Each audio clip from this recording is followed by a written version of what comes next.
देश की एक सबसे बड़ी एजेंसी कह रही है कि 70% लोग बोल ही नहीं रहे। ये पहला चुनाव है। इस देश में गरीब लोग हर जगह कम बोलते हैं, नहीं बोलते हैं, डरते हैं। दिल्ली में तो जिता रहा है बीजेपी को, और उस राज्य में वही चैनल का रीजनल चैनल जिता रहा है टीएमसी को। ये क्या विडंबना। दिल्ली नोएडा से निकलता है, राष्ट्रीय चैनल है, वो उन एग्जिट पोल्स को प्रेफरेंस दे रहा है जो बीजेपी को जीतता हुआ दिखा रहे हैं। वही चैनल जब बंगाल में रीजनल चैनल हो रहा है, सेम मालिक, सेम ग्रुप, सेम, सिर्फ भाषा बदली है, तो वहां वो उस एग्जिट पोल को दिखा रहा है जिसमें ममता बनर्जी जीत रही हैं। विपक्ष के राज्यों में जहां जहां चुनाव होंगे और पक्ष के राज्यों में जहां जहां चुनाव होंगे वहां इस तरह के आरोप भी लगेंगे और तथ्य भी आएंगे। एक तरह से आपने विपक्षी, आपका जो जिसके सामने आपका मुकाबला था, उसको सरकारी एजेंसियों के जरिए ट्रिपल करने की भी कोशिश की। जिस कानून के तहत जो सुप्रीम कोर्ट का 2023 का इस बारे में आदेश था, उसका सीधे उल्लंघन कर दिया गया।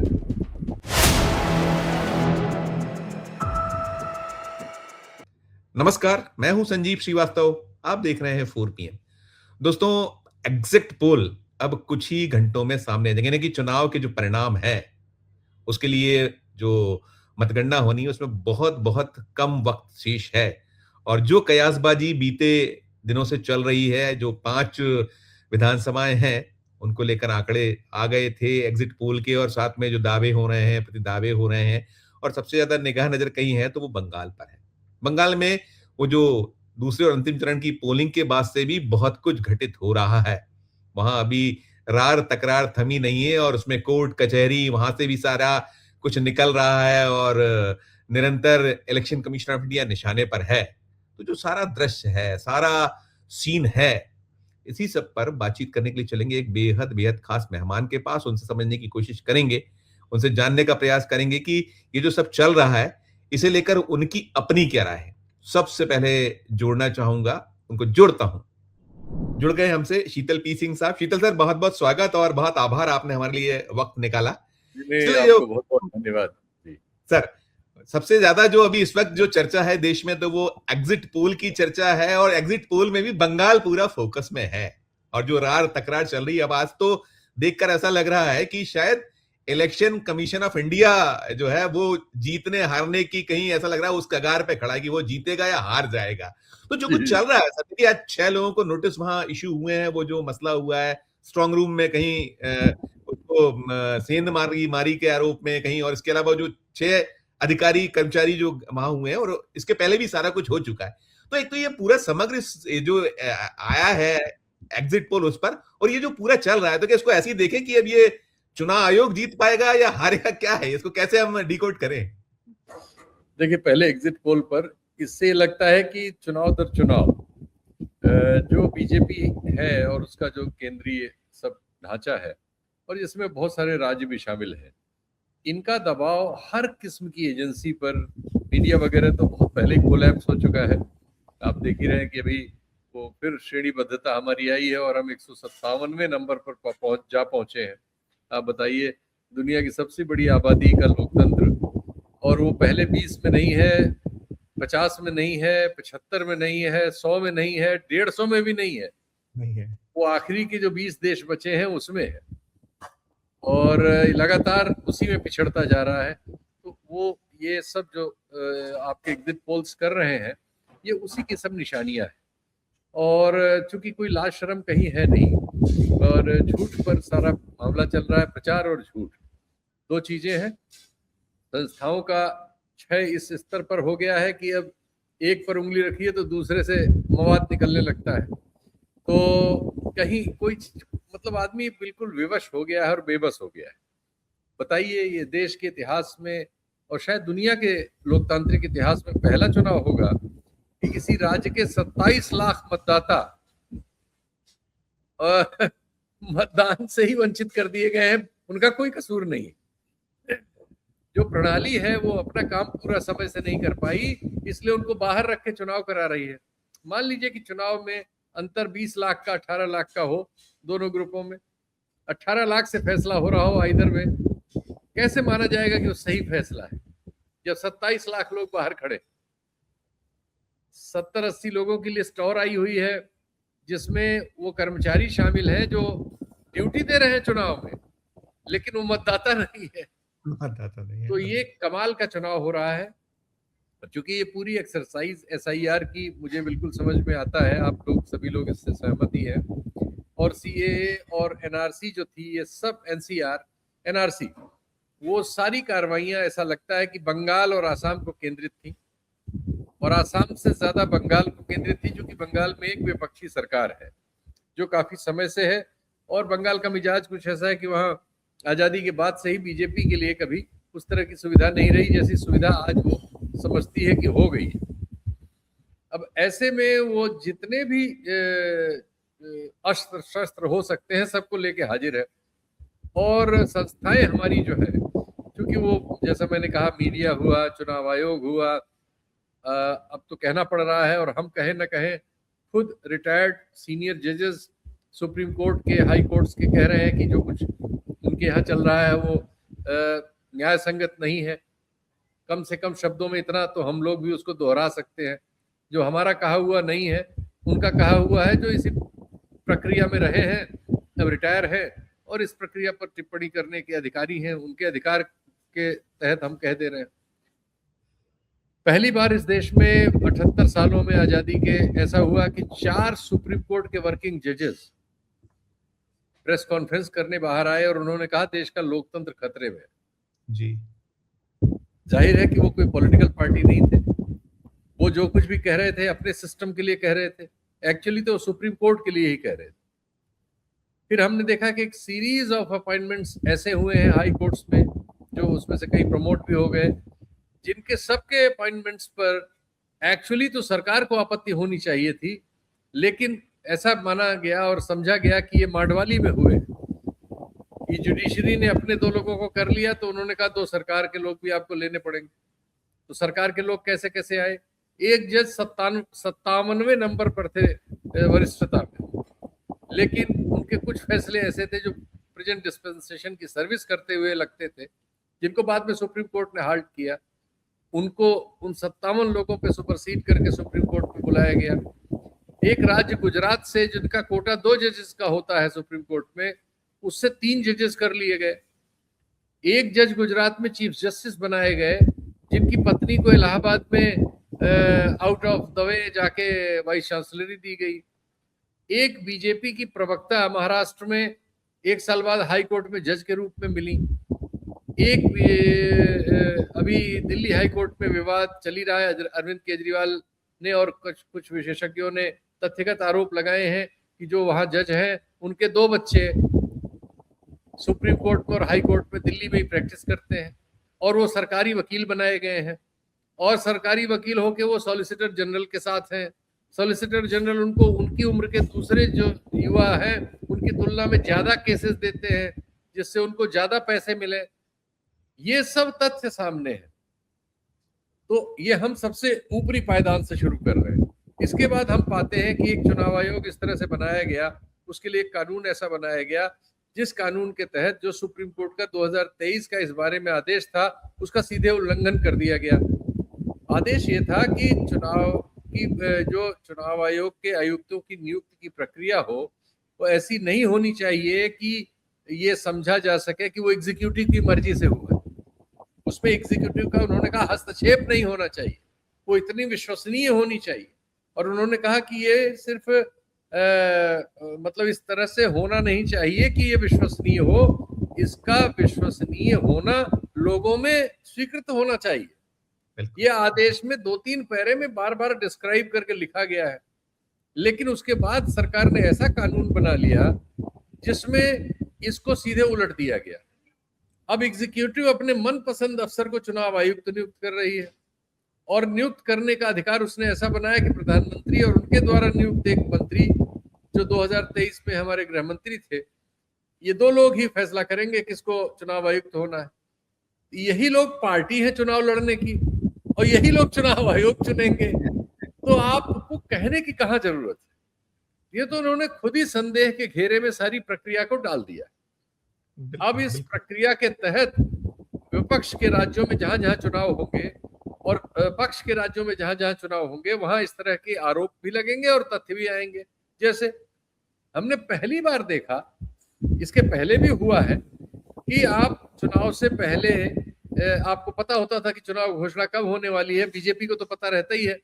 तो उससे कुछ दिन पहले तक प्रधानमंत्री की सभाएं उभाएं और घोषणाएं सब करा ली जाती हैं। जिन राज्यों में जो भी मतदाताओं को घूस देनी है वो दे दी जाती है।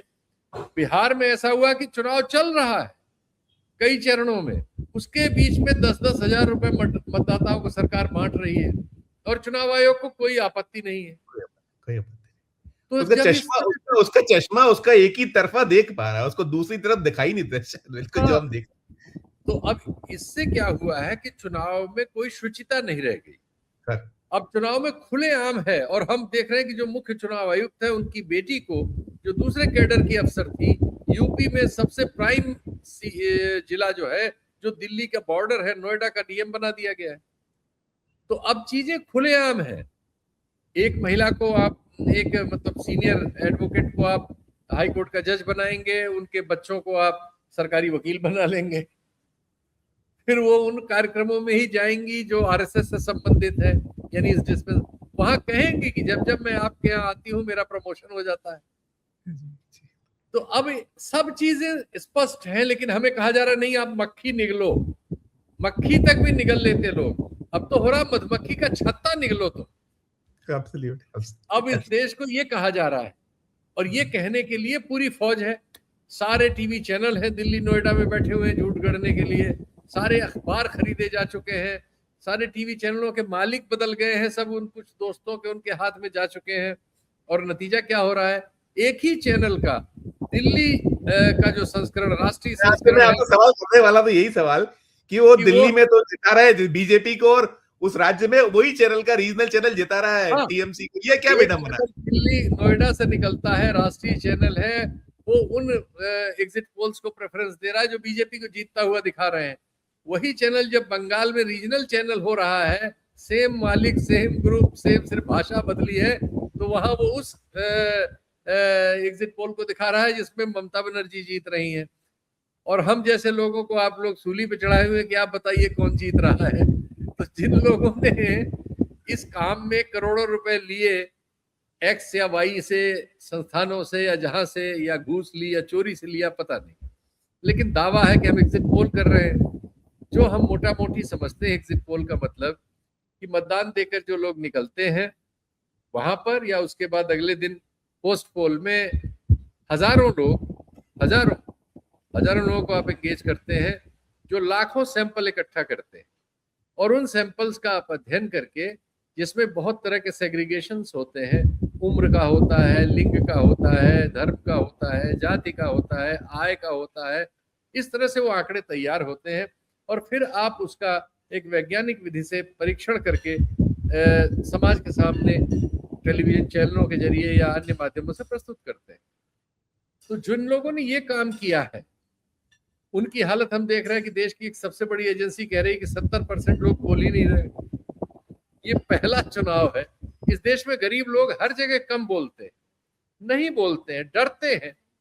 तो ये तो और जिम्मेदारी देश की राजनीति की है कि लोग डर क्यों रहे हैं। आप कैसी राजनीति कर रहे हैं कि लोग डर के मारे बोल नहीं रहे, अगर उनकी बात सही है।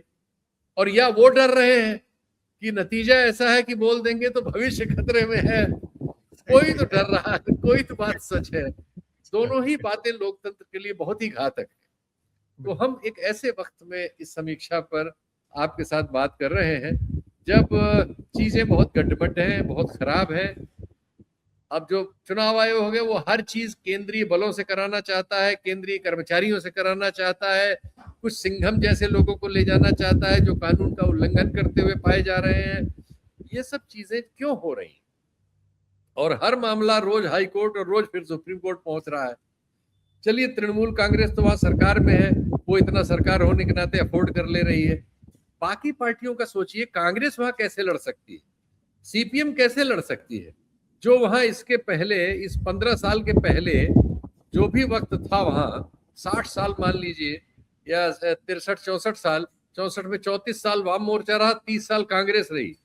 जो वहां 30 साल और 34 साल शासन में रहे हैं, वो अब वहां का चुनाव कैसे लड़ सकते हैं, ये भी एक सवाल है। तथ्य बताता हूं, उनका खर्च आया, थोड़ा सा निकल के आया कि कितना खर्च कर पाए। वही बता रहा हूं, जी, एक जी। खर्च आ गया है, बाकी तो अभी सब पर्दे में है।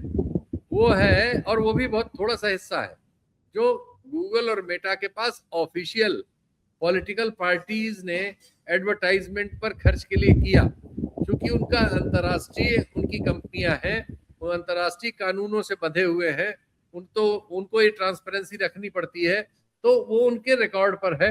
उस रिकॉर्ड से पता चला कि 32 करोड़ रुपए ऑफिशियली डिजिटल प्लेटफॉर्म्स पे खर्च किया गया राजनीति में, बंगाल में।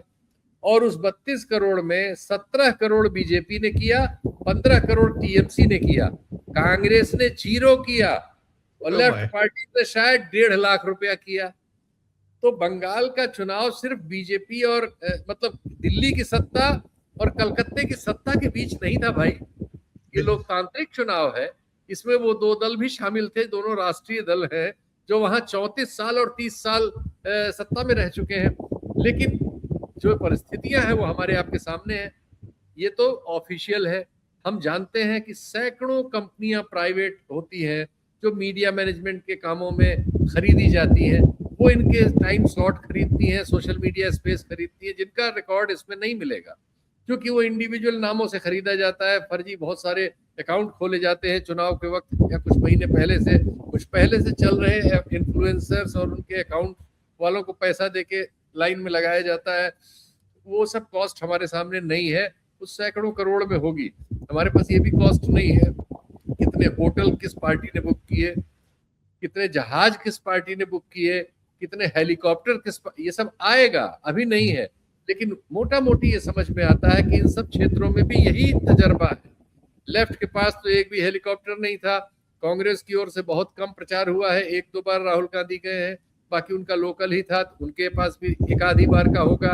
जो भी है, तृणमूल में ममता बनर्जी ज्यादा हेलीकॉप्टर बाजी करती नजर नहीं आई, ज्यादा उसमें बीजेपी के लोग, ढेर ढेर सारे मुख्यमंत्री गए, केंद्रीय मंत्री गए, प्रधानमंत्री गए, गृह मंत्री गए, वहीं डेरा डाला, तो ज्यादातर इनकी ओर से खर्च हुआ होगा। और ये खर्च फिर बहुत बड़े बड़े होते हैं।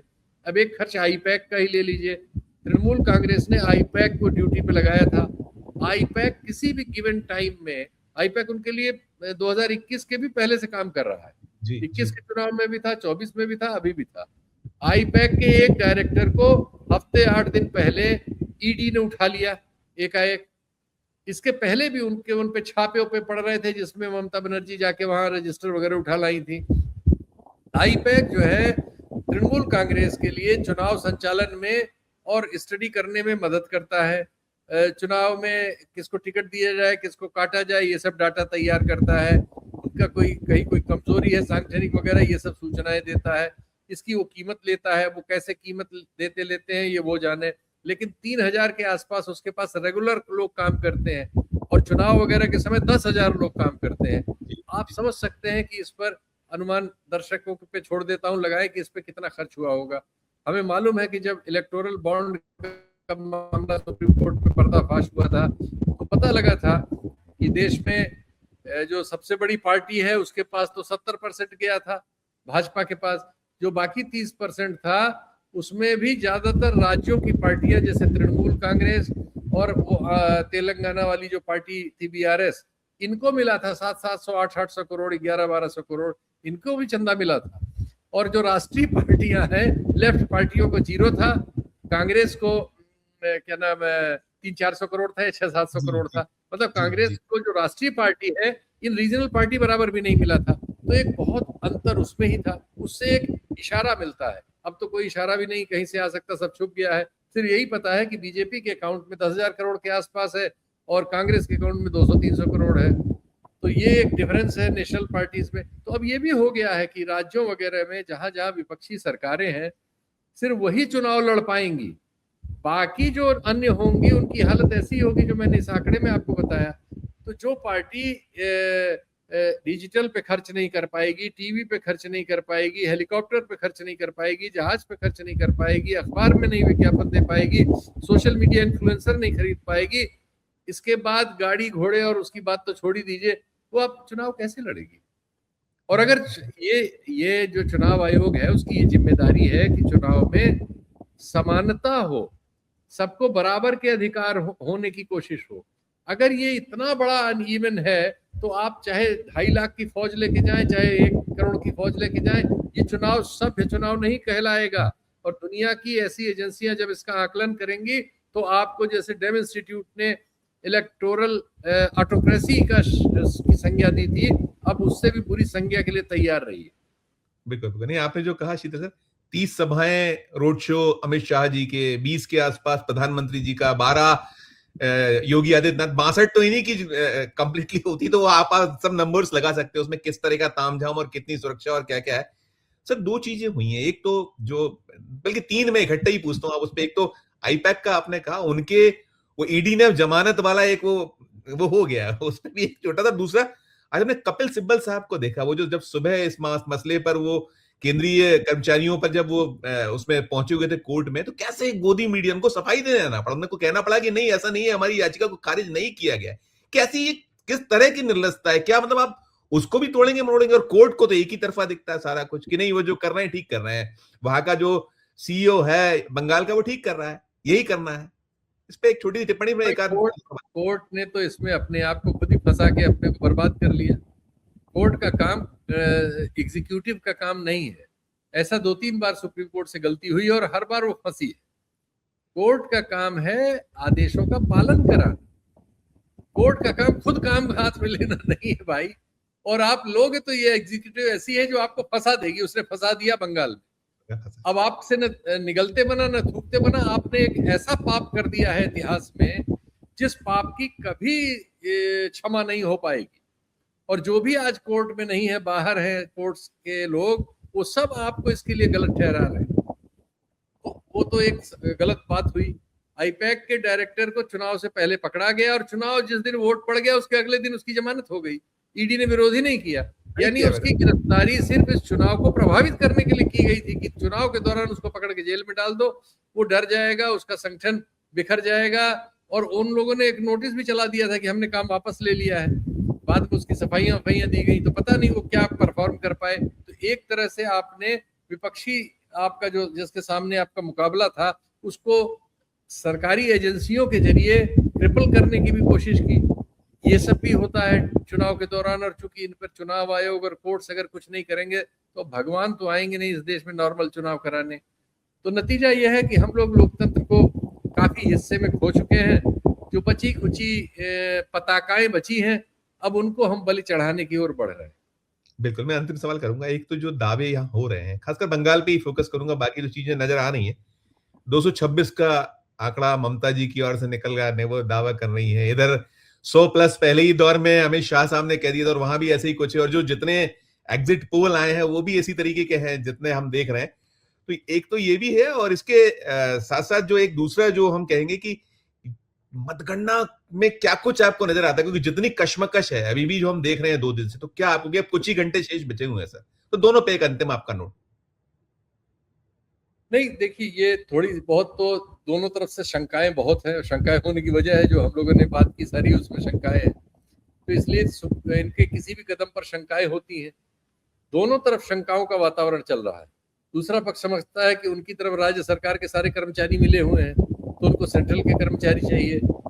और वो तृणमूल को लगता है कि सेंट्रल के कर्मचारी छांट के लाएंगे, उसी तरह के जैसे एक ऑब्जर्वर, पुलिस ऑब्जर्वर गया था और वो वहां जाके तृणमूल के प्रत्याशी के घर में जाके धमकी दे रहा था। तो ये सब चीजें तो गड़बड़ी होंगी। 2-3 मामलों में जो केंद्रीय बल गए हैं उन्होंने लड़कियों से छेड़छाड़ वगैरह की है, वो मामले उभरे हैं वहां। और उन्होंने जितने मामलों में लाठीचार्ज करते हुए उनके वीडियो आए हैं वो सब मामले तृणमूल वालों के खिलाफ हैं। एक मामले में वो बीजेपी के लोग उनके सामने ही तृणमूल के लोगों को पीट रहे हैं, उन्होंने कोई हस्तक्षेप नहीं किया।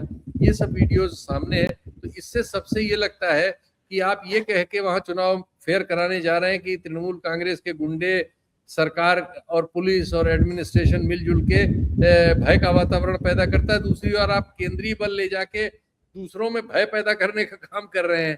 तो दोनों तरफ से गलतियां हो रही हैं और गड़बड़ियां हो रही हैं और इसमें लोकतंत्र मारा जा रहा है। असली चीज ये है जी। नहीं, नतीजों की संभावना। दूसरा इसमें एक चीज और भी है, बड़ा इसको हाइप दिया गया कि 2.5 करोड़ या 2.5 लाख हमने कर्मचारी वो लगा दिए सेंट्रल पुलिस फोर्स, तो हिंसा नहीं हुई।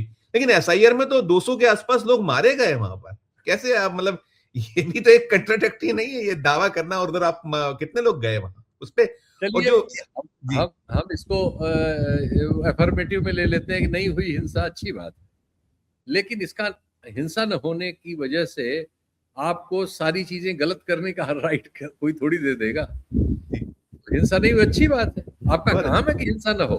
अच्छा। आप जी इसीलिए तो है वहां, इसीलिए तो सरकार आपके हाथ में है इस समय। आपने चाहा चीफ सेक्रेटरी बदल दिया, आपने चाहा पुलिस चीफ बदल दिया, आपने तमाम जिलाधिकारी बदले, पुलिस कप्तान बदले, थानेदार बदले, जो चाहा उसको बदला, और जितनी बड़ी संख्या में आपने बदला वो भी एक रिकॉर्ड है। सब इसीलिए आपने किया। तो अगर ये सब करने के बाद ऐसा हुआ तो ठीक है भाई, इसमें कौन सी बुरी बात, ये तो होना ही चाहिए। नहीं, सीधे जो ग्राउंड रियलिटी हम लोग देख रहे थे, जो सूचना आ रही थी, और हमने ये देखा है कि ममता बनर्जी भी पीछे नहीं, उनको महिलाओं का, उनके ऊपर काफी फेथ है, उन्होंने खूब जो ये जो कैश बेनिफिट्स स्कीम्स हैं, तो ऐसे में जो चीजें निकल रही उसमें क्या करवट जो ऊंट की होगी, क्या उसको लेकर किस तरह की संभावना है, आप देख रहे हैं कि वही होगा कि जो इलेक्शन कमीशन ऑफ इंडिया चाह रहा है, बीजेपी चाह रही है, जो सारे आ रहे हैं, उस तरह के कुछ नतीजे संभावनाएं देखते हैं, कैसे देखें हम, कैसे एक अंतिम नहीं, वो छोटा वो सा। तो मुझे नहीं लगता, लेकिन अब चूंकि मैं इस बार गया नहीं हूँ तो बहुत कोई अथॉरिटेटिवली नहीं कह रहा हूँ, लेकिन जिस इच्छा से ये सब किया गया है उसके पीछे जो भी सदिच्छा है वो पूरी होती मुझे नहीं लग रही, इतना ही मैं कह सकता बहुत बहुत शुक्रिया, आपने सारा कुछ कह दिया, धन्यवाद, आभार सर, बहुत शुक्रिया, बहुत शुक्रिया। तो दोस्तों, आप सुन रहे थे शीतल पी सिंह साहब को, बेबाक तरीके से और बहुत साफ गोई से बात करने वाले, और बहुत स्पष्ट तौर पर क्या कुछ चल रहा है, कैसे लोकतंत्र तार तार हो रहा है, और उसमें कौन कौन शामिल हो चुका है, कितनी विद्रूप तस्वीर है इस समय देश की, इसका आपने सुना शीतल पी सिंह साहब के से विश्लेषण। आपकी अपनी जो राय हो, आपकी अपनी जो टिप्पणी हो, जरूर हमारे इस वीडियो के कमेंट बॉक्स में कीजिएगा, और अच्छी लगे हमारी ये चर्चा तो चैनल को लाइक कीजिएगा, सब्सक्राइब कीजिएगा, ज्वाइन का बटन दबाइएगा तो हमारी हौसला अफजाई होगी। प्यार और इस्तेमाल रखिए, देखते रहिए 4 PM। धन्यवाद, नमस्कार।